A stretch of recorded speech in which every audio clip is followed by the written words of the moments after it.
The U.S. Chemical Safety Board, CSB, recently released its findings from its investigation into the 2013 explosion at the West Fertilizer Company in Texas. What can we learn from the incident and apply at other facilities with chemical hazards? Find out next. Hello, I'm Dan Clark with the Safety Brief. We take on health and safety hazards in today's demanding industrial and construction worksites, a service of Creative Safety Supply. Save 10% off your entire order at creativesafetysupply.com with coupon code BIG10. What caused the April 2013 chemical explosion disaster in West Texas? The U.S. Chemical Safety Board determined a combination of zoning laws, storage conditions, and lack of training and education led to the conflagration that killed 15, injured 260, and damaged many homes and businesses. Before the explosion, what was the situation at West Fertilizer Company? The facility stored fertilizer-grade ammonium nitrate, FGAN, along with other chemicals. A fire started, which led to the explosion of FGAN. The cause of the fire is undetermined.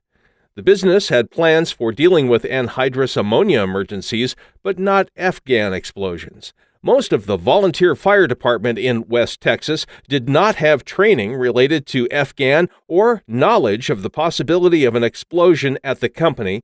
There was limited regulatory oversight. Also, schools, homes, and a nursing home were all less than 2,000 feet from the facility. What can we learn? Suggestions from CSB. Businesses using dangerous chemicals need to be aware of all possible hazards. OSHA's Process Safety Management Standard deals with hazardous chemical releases, but the possibility of fire or explosion also has to be considered.